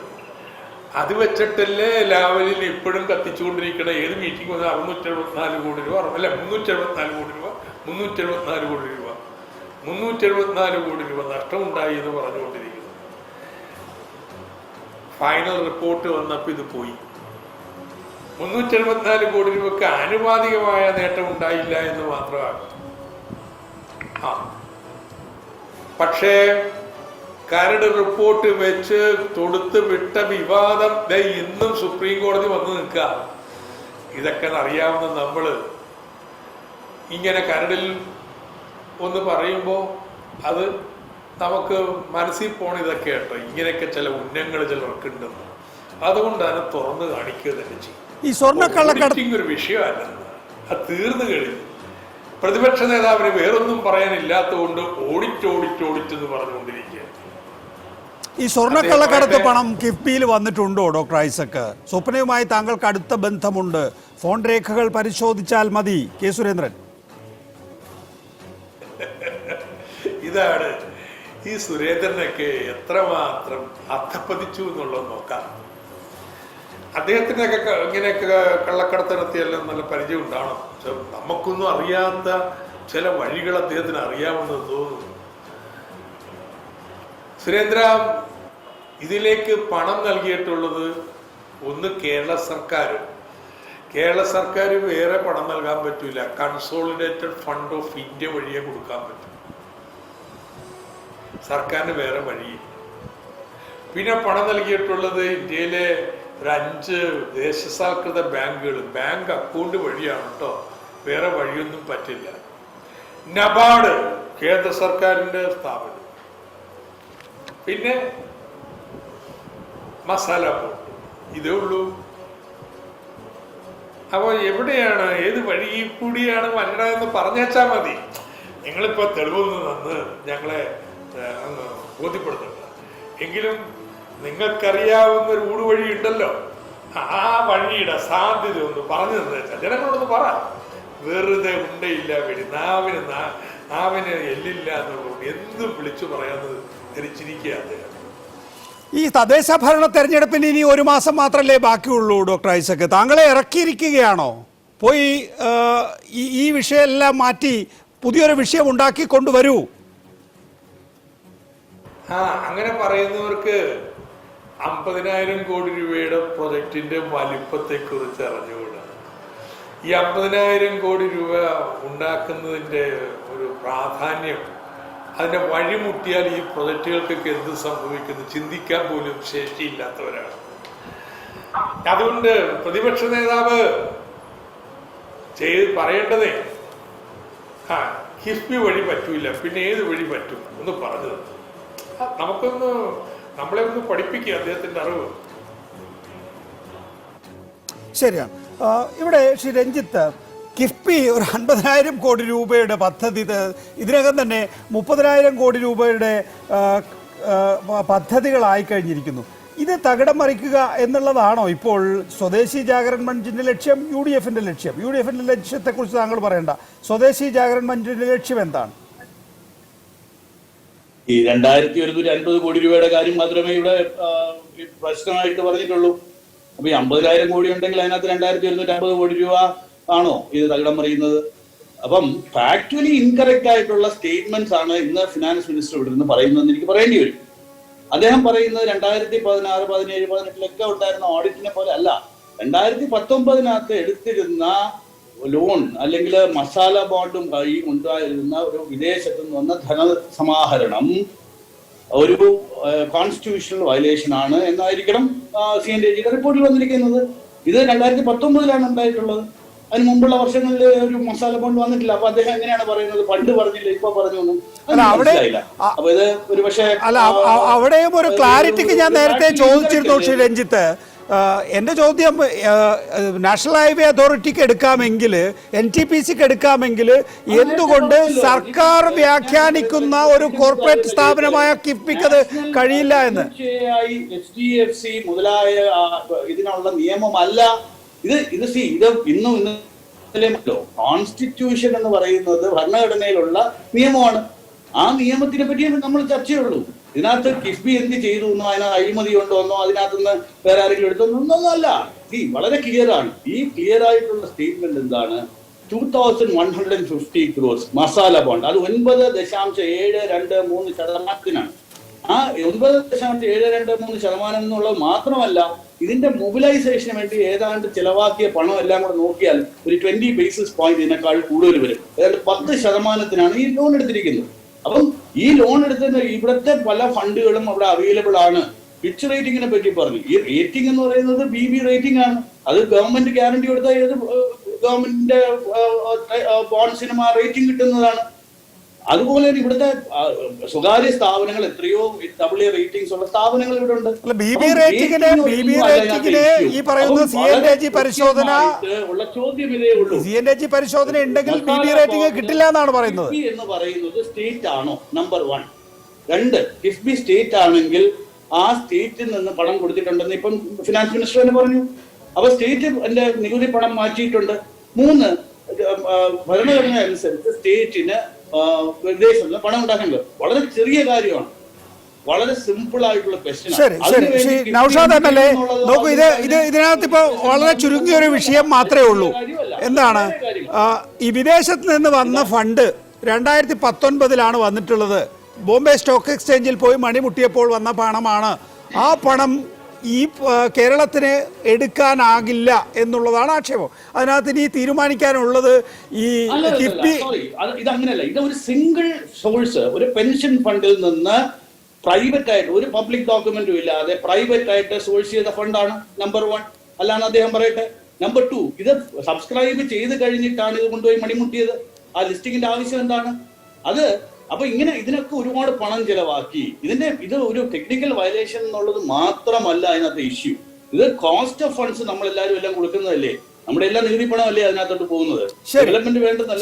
ശരി ഞാനൊന്ന് ശ്രീ നൗഷാദിനോട് ചോദിച്ചോട്ടെ. ശ്രീ നൗഷാദ്, ഇന്ന് പ്രതിപക്ഷ നേതാവ് ഉന്നയിച്ച മറ്റൊരു വിഷയം, ലാവ്ലിംഗ് കമ്പനിയെ നയിക്കുന്ന കനേഡിയൻ ഫണ്ടിംഗ് ഏജൻസിയായ CDQ ആണ് മസാല ബോണ്ട് വാങ്ങിയത്.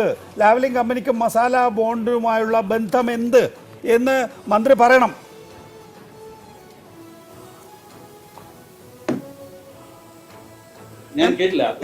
ഞാൻ ചോദിച്ചത് M. Naushad MLA കട്ടായിരിക്കുകയാണ്. M. Naushad MLA കട്ടായിരിക്കുകയാണ്. ശരി, അങ്ങനെ ഒരു ബന്ധം താങ്കൾ കാണുന്നുണ്ടോ ശ്രീ രഞ്ജിത്ത്? ലാവ്ലിംഗ് കമ്പനിയെ നയിക്കുന്ന കനേഡിയൻ ഫണ്ടിംഗ് ഏജൻസിയായ CDQ ആണ് മസാല ബോണ്ട് വാങ്ങിയത്. ഇത് അതിനകത്ത് എന്തോ ഒരു കണക്ഷൻ ഉണ്ടോ? ആരാണ്? നൗഷാദാണോ? നൗഷാദിനോട് ഞാൻ നേരത്തെ ചോദിച്ചത്. നൗഷാദ് മറുപടി പറയട്ടെ. ശ്രീ രഞ്ജിത്ത് പറഞ്ഞോളൂ. അല്ല നികേഷ്, പ്രധാനപ്പെട്ട വിഷയങ്ങൾ മാറിപ്പോകണ്ട. ഇപ്പോ സ്വദേശി ജാഗരൺ മഞ്ച് രഞ്ജിത്ത് ഫയൽ ചെയ്ത കേസിൽ അദ്ദേഹം തന്നെ അവകാശപ്പെടുന്നത് വേറെ പ്രശ്നമൊന്നും ഞാൻ കിഫ്ബിയെ കുറിച്ച് പറഞ്ഞിട്ടില്ല. 2500 കോടി രൂപ വിദേശത്തു നിന്ന് വാങ്ങിയത് ക്രമപ്രകാരമല്ല. അതിന് പരാതി കൊടുത്തിരിക്കുന്നത് അത് ഹർജി കൊടുത്തിരിക്കുന്നത്. നൗഷാദ് പറഞ്ഞില്ല. നൗഷാദ് അക്കാര്യത്തിൽ മറുപടി പറയട്ടെ. നൗഷാദ് മറുപടി പറയട്ടെ. നൗഷാദ് പറയട്ടെ. പക്ഷേ രണ്ട് കാര്യങ്ങൾ CAG മനസ്സിലാക്കണം. ഇത് ഒന്ന് ഞാൻ ഭരണഘടനാ organization വിരുദ്ധമാണെന്ന് എഴുതിയത് അല്ല അല്ല ഈ ഞാൻ പറഞ്ഞു സർട്ടിഫിക്കറ്റ് തീർക്കാം. ഒരു മിനിറ്റ് ശ്രീ രഞ്ജിത്ത് കാർത്തിക്. ഒരു മിനിറ്റ്. CAG ഇത് ഭരണഘടനാ വിരുദ്ധമാണെന്ന് പറഞ്ഞത് ഇൻഡയറക്റ്റ് ആയിട്ടുള്ള കാര്യം പറഞ്ഞോണ്ടാ. വിദേശത്ത് ഇത് ഞാൻ നിന്നും കിഫ്ബി personal പണം ആയിട്ട് ഒരു സ്വീകരിച്ചത് വ്യക്തിപരമായിട്ട് ഞാൻ കൊണ്ട് കൊടുത്ത ഒരു ഭരണഘടനാ അല്ല അത് വിരുദ്ധമാണ് മനസ്സിലായി. ശ്രീ എന്നല്ല രഞ്ജിത്ത് പറഞ്ഞത്. കാർത്തികേയൻ സ്വദേശി ജാഗരൺ മഞ്ചിന്റെ കൺവീനർ ആണെങ്കിൽ തന്നെയും താങ്കൾ വ്യക്തിപരമായി കൊടുത്ത ഹർജിയാണ്. മനസ്സിലായി. പറഞ്ഞോളൂ ശ്രീ നൗഷാദ്. താങ്കൾ വ്യക്തിപരമായി കൊടുത്തതാണെങ്കിൽ, വ്യക്തിപരം എന്ന് പറയുമ്പോൾ ഞാനിപ്പോ ഒരു ഹർജി കൊടുത്താൽ സ്വാഭാവികമായിട്ടും ഞാൻ ഇടതുപക്ഷ ജനാധിപത്യ മുന്നണിയുടെ MLA ആണ്, CPM പ്രതിനിധിയായി മത്സരിച്ച് ജയിച്ചയാളാണ്. നിങ്ങൾക്കൊന്നും അങ്ങനെ ഒറ്റപ്പെട്ട് മാറി നിൽക്കാൻ കഴിയില്ല, സമാധാനം പറയേണ്ടതാണ്. അത് എന്റെ വ്യക്തിപരമായ ഇഷ്ടമാണ് എന്ന് പറയുന്നതൊക്കെ ശുദ്ധ കള്ളത്തരം. ഇത് വളരെ ബോധപൂർവം നടത്തിയിട്ടുള്ള ഒരു രാഷ്ട്രീയ നീക്കം തന്നെയാണ് ഇവിടെ കേരളത്തിലെ.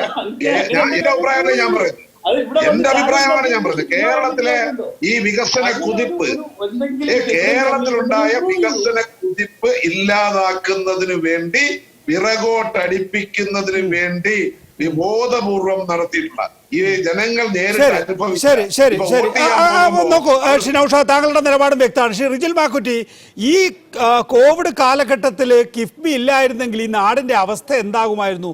നിങ്ങളുടെ MLA ഉണ്ടല്ലോ ഈ നാട്ടില്. ആ MLA മണ്ഡലത്തിൽ ഇപ്പോൾ തെരഞ്ഞെടുപ്പിലേക്ക് പോകാൻ പോവുകയാണ്. അവരെന്തു പറയുമായിരുന്നു നാട്ടുകാരോട്?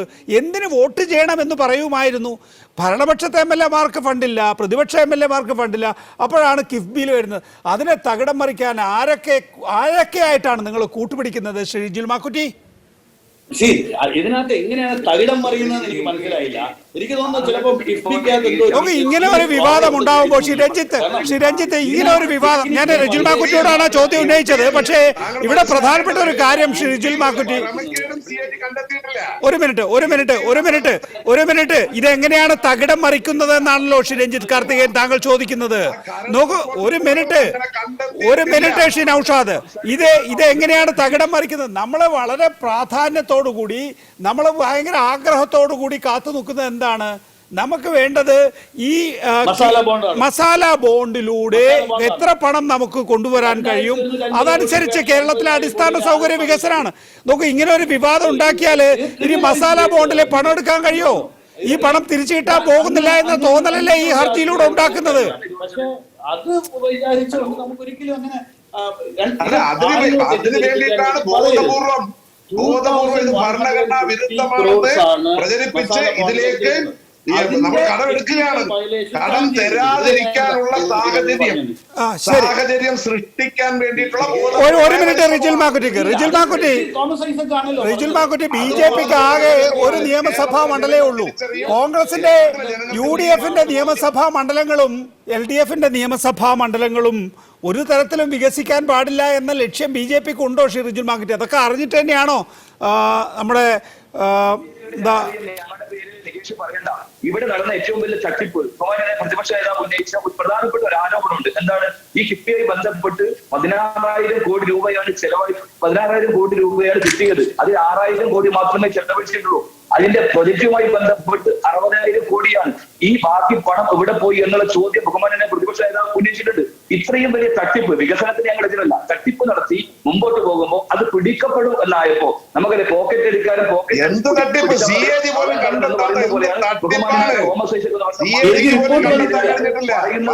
വർത്തമാനം പറഞ്ഞാൽ മതിയോ? ഇതാണ്